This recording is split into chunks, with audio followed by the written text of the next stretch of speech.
चलिए भाई, आज का वीडियो बहुत यूनिक होने वाला है।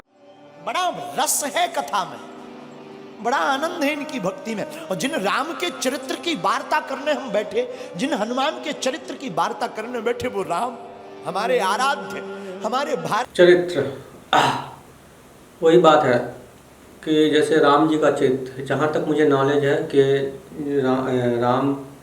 राम के अबाउट या उनका जो भी उपदेश था बहुत ही अच्छा उपदेश था, जिससे कि दुनिया में संसार में इंसानियत कायम रह सके। वो उन्हीं रास्ते पे चलते थे। लेकिन आजकल के आदमी राम का तो नाम लेता है, लेकिन उनका जो रास्ता है, उनका जो उपदेश है, उस उपदेश पे नहीं चलता है। तो वही है रामचरित कहने का मतलब यही है कि राम के द्वारा कहे गए रास्ते पे चलना ही रामचरित्र है। चलिए आगे देखते हैं। भारत की संपत्ति, हमारे विश्व की धरोहर, क्या कहना। राम जी ने जब रावण का वध कर दिया, रावण मारा गया, रात का समय और रात्रि के काल में, रात्रि के समय में प्रभु राम चांद की चांदनी को निहारते हुए एक शिला पर बैठे हैं। उसी समय पीछे से एक स्त्री आई और स्त्री की छाया राम जी ने देख ली, और स्त्री की छाया देखकर प्रभु राम खड़े हो गए और खड़े होकर के धीरे से हाथ जोड़कर कहा, कौन हो मां? हे मां, तुम कौन हो? कृपा करके अपना परिचय दीजिए। इतना सुनते ही वो छाया रूपी जो स्त्री थी फबक फबक कर रोने लगी। प्रभु श्री राम ने कहा, क्या हुआ, कौन हो तुम? तो वो जो स्त्री थी वो बोली, राम मैं कोई और नहीं, मैं अभाग्नि पापनी रावण की पत्नी मंदोदरी हूं। तो प्रभु श्री राम ने कहा, मां रावण का तो आज वध हो गया और तुम इतनी जल्दी इतनी रात को अकेली मेरे पास क्यों आई हो? क्या बात है मां, सब ठीक तो है, सब खैरियत तो है ना मां? मां हम जानते हैं आपको आज कष्ट हुआ होगा, पर करें क्या, विधि का विधान है। युद्ध में तो मृत्यु और जन्म, जो बच जाता उसका पुनर्जन्म हो जाता, जो नहीं बचता उसकी मृत्यु होती है। मंदोदरी कहती, राम मैं कुछ नहीं देखने आई, बस तुम्हें देखने आई। राम जी ने कहा, क्यों मां? तो मंदोदरी कहती है, राम मैं देखना चाहती हूं को वो वीर कौन है, वो रघुवीर कौन है जिसने हमारे इतने शहंशाह पति को ढेर कर दिया, और उसमें ऐसी कौन सी बात है कि जो हमारा पति किसी से नहीं जीत सका, उसको भी मार डाला। तो प्रभु राम ने हाथ जोड़कर पूछा, मां आपने मुझ में ऐसा क्या देखा, जरा बताओ जो तुम्हारे पति से अलग है। मंदोदरी कहती, राम एक मेरा पति था जो पर स्त्री को अपनी पत्नी बनाना चाहता था, और एक राम तुम हो कि स्त्री की छाया देख करके भी खड़े होकर मां से संबोधित करते हो। बस ये बहुत ही इम्पोर्टेंट बात, ये जो रामचरित में जो ये बात जब बोला गया कि मतलब एक रावण था, क्योंकि वो दुष्ट था, शैतान था। अगर देखे होंगे इससे इनके अबाउट, अगर कोई भी सीरियल राम के अबाउट, जैसे बहुत सारे इनके एपिसोड आते थे टीवी में, रावण के बारे में जैसे बताया कि वो दुष्ट आदमी था, वो हर स्त्रियों को अपना बीवी बनाना चाहता था। जैसे कि आजकल का इंसान है, अगर कहीं पे भी अगर लड़कियां देख ले तो छेड़ने के चक्कर में रहता है, मन में गलत बात सोचता है, मन में गंदा बात सोचता है लड़कियों के बारे में। तो वही बात हुआ है कि अभी का आदमी जो है ना उसी तरह दुष्ट हो गया है। और कहाँ राम, जो कि औरतों के परछाई को देख कर वो खड़ा हो जाता था, इतना रिस्पेक्ट करता था वो औरतों का। तो अब सोचिए, और अभी का टाइम से कंपेयर कीजिए कि अभी का आदमी कैसा हो गया और राम जी का उपदेश कितना अच्छा था, किस लेवल पे औरतों को माना जाता था। लेकिन अभी तो ऐसा इंसान है जो कि औरतों को अपनी जूती के बराबर समझता है, चाहे जात पात के नाम पे हो, या गरीबी के नाम पे हो, या रंग रूप के नाम पे हो। ऐसे इंसान है कि इन सब चीज़ों के नाम पे औरतों को अपना पैर का जूती के बराबर समझता है। तो बहुत गलत है। अभी बस वही रावण सबके अंदर समा गया है। कुछ अच्छे इंसान भी है, लेकिन ज़्यादातर इसी तरह का इंसान है। चलिए आगे देखते हैं। Whether you need it or not, I highly recommend that you bring this vacuum cleaner back with you. This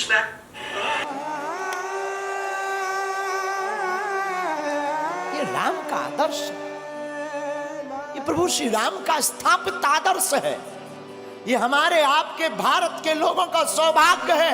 मेरे लोगों, आज तक तुमने सिर्फ राम की रोती हुई वार्ताओं को सुनकर उन्हीं को चित्त में रखा। राम वनवासी है तो राम वीर भी है, और राम रघुवीर भी है, और राम के दूत महावीर भी है। और हम तुमसे इस बात से ये कहना चाहते हैं कि तुम राम के वंशज हो, तुम भी वीर हो।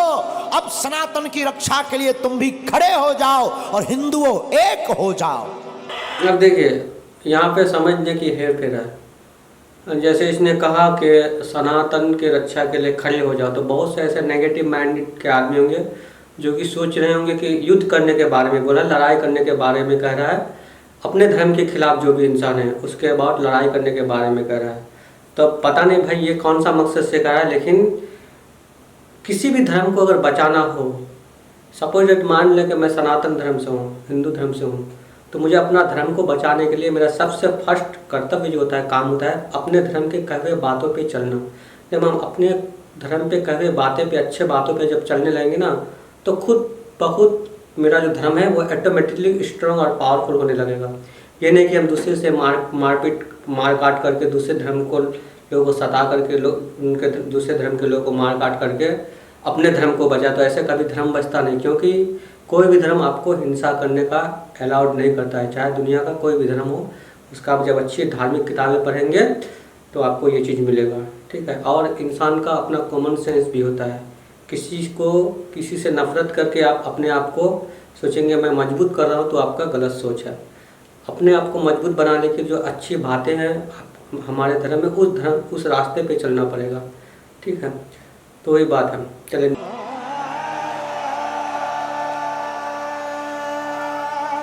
तुम्हारी भी बारी है मेरे पागलों।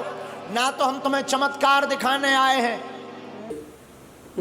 ये जो वर्ड है बोला पागल हो, ये तो भाई मेरे हिसाब से गलत वर्ड है। आप फिर अपने हिसाब से सबका सोच होता है। एक जो जिसे हम बड़े अहदों में बैठाते हैं या जिसका हम इतना रिस्पेक्ट करते हैं, तो उन्हें भी चाहिए कि हमें भी इस तरह का वर्ड से ना बोलें, जो कि क्यों भाई, तो वो बहुत कोई अपने माइंड में ले लेता है। और ऐसे वर्ड ऐसे महागुरुओं को शोभा भी नहीं देता है। उन्हें जितना मोहब्बत से बोले उतना ही अच्छा होता है उनके चाहने वालों के लिए। तो आपको अगर कोई रिस्पेक्ट कर रहा है तो आप भी उनका रिस्पेक्ट करें, वही बेहतर है। अगर आपको कोई सच सच बोल रहा है, आप उसे बार बार पागल बोलोगे, या आप किसी को बहुत रिस्पेक्ट करते हो वो आपको रिस्पेक्ट नहीं कर रहा है, तो भाई एक टाइम ऐसा आएगा कि आपके मन में कुछ ना कुछ होगा ही कि मतलब भाई ये कैसा आदमी है। तो ये वर्ड जो बोला मेरे हिसाब से अनफिट है। बाद बाकी फिर सबका अपना अपनी राय होता है ना। हम तुम्हें कथा सुनाने आए हैं। 100 की बात ये, हम तो अनपढ़ गवार हैं। सच बताएं, हम तो कुछ नहीं जानते, अनपढ़ गवार हैं, बहुत मूर्ख हैं।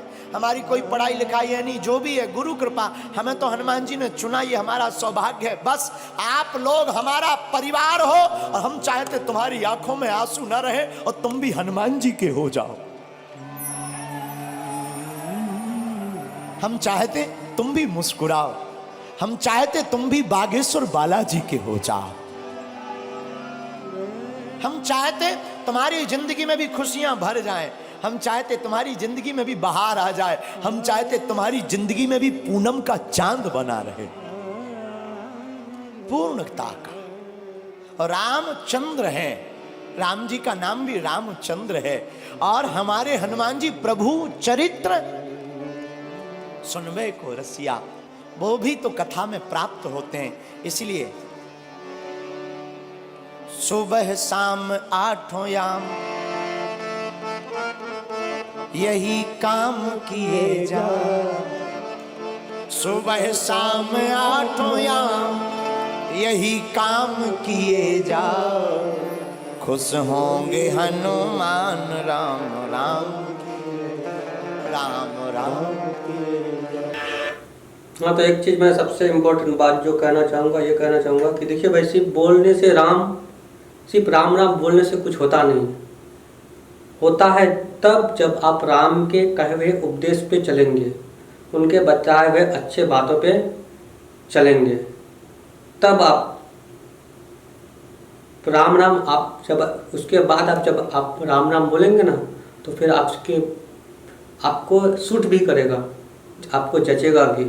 ठीक है, सिर्फ ये नहीं कि ऊपर से राम नाम और बगल में छूट लो। आप कहा सुने होंगे, कहने का मतलब आप बोली में ही सिर्फ साफ सुथरा मत बनो, आपका जो कर्म है ना, वो सबसे पहले वो चीज़ होता है, आपका कर्म अच्छी होनी चाहिए। आप जो करते हैं ना, वो चीज़ अच्छा होना चाहिए, पॉजिटिव होनी चाहिए, ईमानदारी होनी चाहिए। सिर्फ मुंह में राम नाम और मतलब अंदर से सबके लिए घिरना, सबसे बेईमानी करना, सबों से झूठ बोलना, चोरी करना, किसी के बारे में गलत सोचना, मार काट करना, गाली गलौज करना, तो फिर भाई राम नाम करना आपका बेकार है। ठीक है, राम राम की कौन कौन हनुमान जी को खुश करना चाहता है? आज ही घर जाकर कल झंडा लगा लेना राम नाम का, और घर के बाहर लिख देना जय बागेश्वर धाम, जय सिया राम, सत्य सनातन धर्म की। बस ये 3 चीजें लिख देना घर के बाहर, और जब मौका मिले तब सुबह शाम 8 सुबह शाम 8। भाई ये कौन सा बात हुआ? इस तरह से कैसे संकट मोचन हनुमान जी खुश हो सकता है? सपोज आप मान लीजिए कि आप किसी टीचर के पास पढ़ते हैं, तो आप उसके सामने कैसे अच्छा बनेंगे? आप तभी अच्छा बनेंगे ना जब टीचर आपसे कहता है, जो बात आपको बताता है उस रास्ते पे चलेंगे तब। ना सिर्फ आप टीचर का नाम लोगे, उस टीचर का नाम सिर्फ टीचर का नाम लोगे या उसके नाम पे झंडा गाड़ दोगे, तो क्या वो टीचर आपसे खुश हो जाएगा? ना, टीचर आपसे तब खुश होगा जब आप टीचर के कहे हुए बातों पे चलोगे। तो मेरे कहने का मतलब ये है, जो बागेश्वर ये जो है बागेश्वर बाबा जो है, तो इन्हें ये तो कहता है, लेकिन सब बात मेरे अकॉर्डिंग शायद नहीं कहता है, या कहता होगा तो शायद मैंने देखा हूँ। लेकिन मेरे हिसाब से यहाँ पे इन्हें ये भी कहना था कि अगर आपको हनुमान जी को खुश करना है तो उनके कहे हुए रास्ते पे चले। अब भाई एक बात बताओ, सपोज आप ही सोच कर बताओ, अगर आप क्या सिर्फ झंडा में लिख दोगे जय श्री राम, और उन्हें आप कोई झंडा मतलब उसके नाम का झंडा गाड़ दोगे, तो क्या वो हनुमान जी खुश हो जाएंगे? ना, उसके रास्ते पे आप उनके कहे हुए रास्ते पे चलोगे, अच्छे कर्म करोगे, तब वे खुश होंगे वो। तो वही बात है, इन्हें पूरा बात बताना चाहिए, क्योंकि देखिए इंसान का IQ लेवल होता है ना, किसी का ज़्यादा होता है, किसी का कम, और किसी का बहुत ही कम होता है। इसलिए हर इंसान हर बात, वही बात है, इंसान को ये सब बातें खुलकर बताना चाहिए, ताकि अगला पर्सन आपका बातों को समझे। तो वही बात है भाई, चलिए देखते हैं नेक्स्ट। यही काम किए जा, कौन सा? जो अभी कर रहा, खुश होंगे हनुमान राम राम किए जा, राम राम किए जा, राम राम किए जा। आज से कौन कौन हनुमान जी का हो गया? पक्का कि कच्चा? अरे राम बुलावा भेजिया, राम। चलिए ये वीडियो ये तक ये कर रहा हूँ भाई, क्योंकि अगर वीडियो के बाद बोलना चाहो तो बहुत कुछ बोलने का है, पर उतना बोलूँगा नहीं, क्योंकि माहौल ख़राब है हमारे देश का। आप जानते हैं कि सरकार को जिस चीज़ में एक्शन लेने का उस चीज़ में एक्शन देर से लेता है, जिसमें एक्शन नहीं लेने का उसमें पहले लेता है। तो ये वीडियो यहीं तक भाई, अच्छा लगा तो लाइक करें, अगर किसी बंदा को कोई बात समझ में ना आया हो तो प्लीज़ कमेंट पे लिखें, और भाई अगर किसी को किसी तरह से बुरा लगा है तो मैं आपको दिल से सॉरी कह रहा हूँ, और कमेंट में आप लिख भी सकते हैं कि भाई आपको कौन सा चीज़ बुरा लगा, ताकि मैं भी समझ सकूँ दोबारा देख करके, और मैं भी जान सकूँ, अगर हो सकता है कि मुझ पे उस चीज़ की नॉलेज की कमी हो। ठीक है, तो ये वीडियो तक दोस्तों, नेक्स्ट मिलते हैं।